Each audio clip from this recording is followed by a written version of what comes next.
नमस्कार, आप देख रहे हैं राजनीति 24 न्यूज। आइए डालते हैं इस वक्त की बड़ी खबरों पर नजर।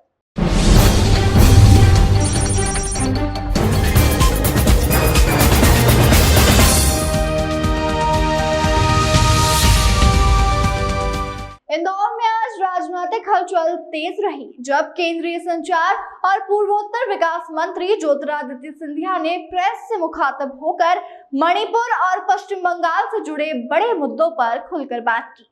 मणिपुर में जारी हिंसा और बंगाल में वक्फ विवाद को लेकर सिंधिया के तीखे तेवर देखने को मिले।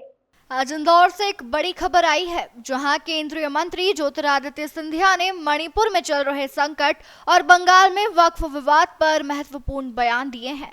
केंद्रीय संचार और पूर्वोत्तर विकास मंत्री ज्योतिरादित्य सिंधिया आज इंदौर पहुंचे। यहां मीडिया से बातचीत में उन्होंने बताया कि मणिपुर में पिछले 2 वर्षों से जारी हिंसा के हालातों को सुधारने और राज्य के समग्र विकास के लिए केंद्र सरकार पूरी तरह प्रतिबद्ध है। सिंधिया ने कहा कि मणिपुर के विकास के लिए हाल ही में एक उच्च स्तरीय बैठक हुई, जो लगभग 2 घंटे चली। इस बैठक में राज्यपाल अजय कुमार भल्ला भी मौजूद रहे। बैठक के दौरान पूर्वोत्तर काउंसिल की 8 समितियों को स्पष्ट निर्देश दिए गए हैं कि मणिपुर के पुनर्निर्माण और विकास के कार्यों को तेजी से आगे बढ़ाया जाए। उन्होंने यह भी बताया कि केंद्रीय गृह मंत्री अमित शाह स्वयं इस पूरी प्रक्रिया की निगरानी कर रहे हैं और समिति के अध्यक्ष हैं। इस दौरान सिंधिया ने आगे कहा कि केंद्र सरकार मणिपुर के लोगों के साथ खड़ी है और आने वाले दिनों में वहां व्यापक विकास कार्य किए जाएंगे। वर्तमान में मणिपुर में राष्ट्रपति शासन लागू है। सिंधिया ने भरोसा जताया कि विकास कार्यों के जरिए मणिपुर में स्थायित्व और शांति लाई जाएगी। पश्चिम बंगाल में जारी वक्फ विवाद पर पूछे गए सवाल के जवाब में सिंधिया ने ममता सरकार पर तीखा हमला करते हुए कहा कि जो सरकार अपने राज्य में दंगे और विवाद नहीं रोक सकती, उसे सत्ता में बने रहने का कोई नैतिक अधिकार नहीं है।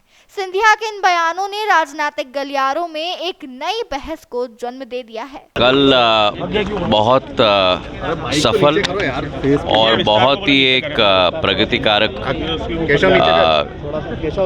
बैठक हुई मणिपुर में राज्यपाल महोदय जी के साथ, जहां मणिपुर के विकास के कार्यों पर और मणिपुर की आने वाले दिनों में मानचित्र केंद्र सरकार के मंत्रालयों के साथ मिलकर हमें कैसे बनाना होगा, उस पर 2 घंटे की हमारी बैठक हुई। उसके बाद नॉर्थ ईस्ट काउंसिल, जिसकी अध्यक्षता गृह मंत्री जी करते हैं, उसमें 8 कमेटी हम लोग ने हाई लेवल टास्क फोर्स गठित किए थे 8 विषयों पर, और एक मुख्यमंत्री को एक हाई लेवल टास्क फोर्स की अध्यक्षता